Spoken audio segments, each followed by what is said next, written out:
Hello everyone, welcome back to my channel. We were studying chapter number 2, which is basic financial statement, and today we have a topic, liabilities. So let's start. Liabilities are financial obligation or debt. The example of liability you can better understand if you took the loan from bank. So that loan is the liability you have to pay. They represent negative future cash flow for the enterprises. You have to pay that money in future. So it is a negative cash flow in any organization.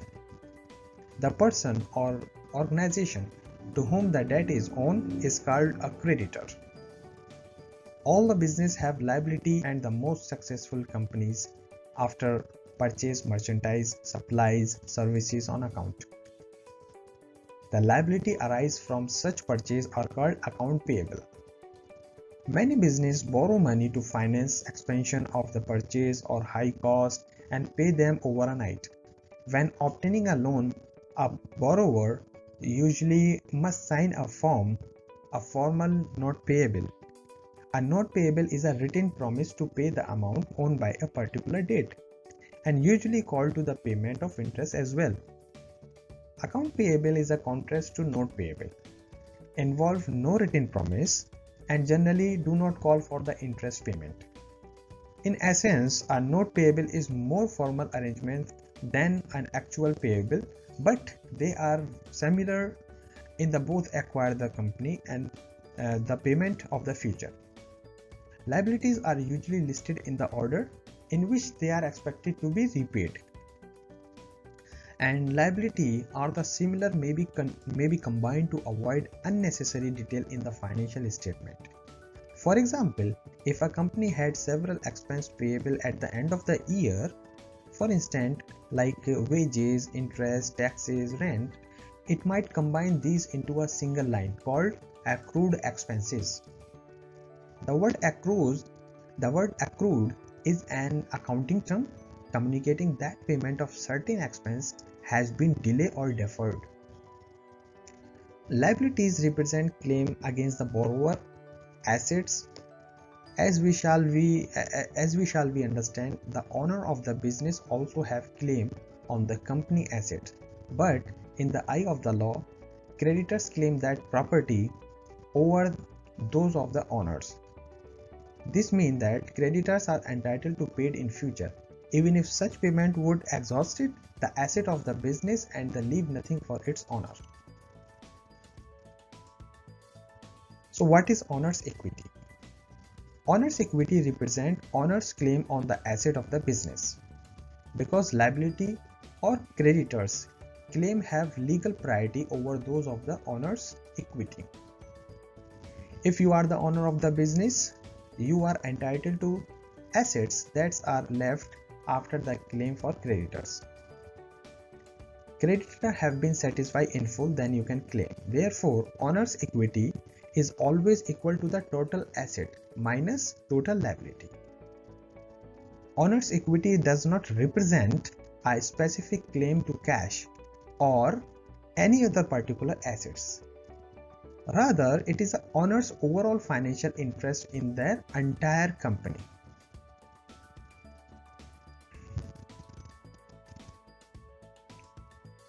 Increases owner equity.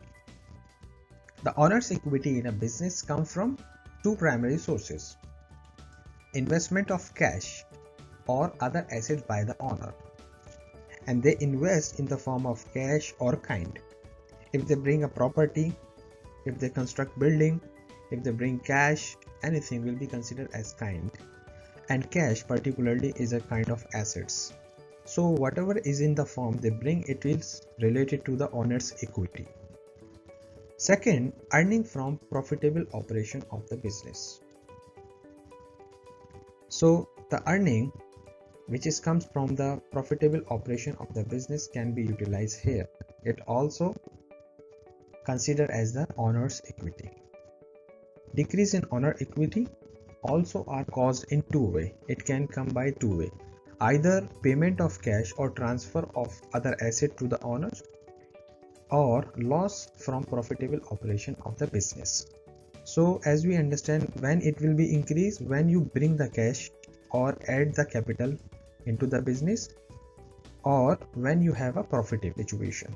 So business will increase the owner's equity, but when it will be decrease the owner's equity, it will be two reasons.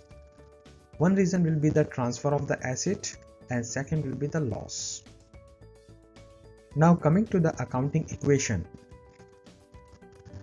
A fundamental characteristic of every statement financial position is that the total of the asset always equal to the total of the liability plus owner's equity.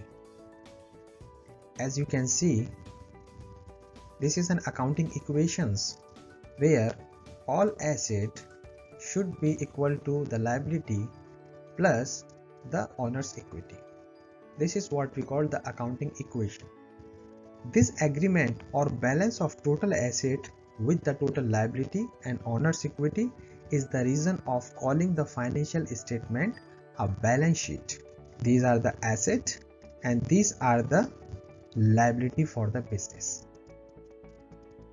But why do total asset equal to the total liability and owner's equity? There must be a certain question in your mind. So let's find the answer. The total amount on the two sides of balance sheet are always equal because they represent two views of the same business. One view is the asset, whatever the business is earning or whatever the business is acquired will be considered as the asset side, and the liability, whatever a business has to pay, right? So these are the two faces you can see in the balance sheet.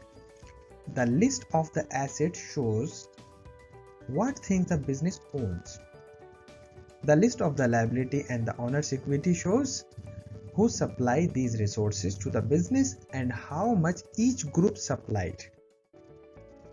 Everything that a business owns has been supplied to it either on credit or by the owner, right?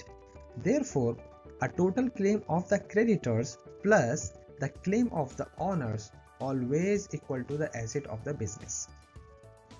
The equality of the assets on the one hand and the claim of the creditor and the owners on the other hand is expressed in the following equation. What we call this is accounting equation, where the asset equals to liability plus owner's equity. So for example, as I mentioned here, the liability, which is 96,000 plus the owner's equity 264,000, will be equal to the 360,000. That's mean total asset of the company are 360,000.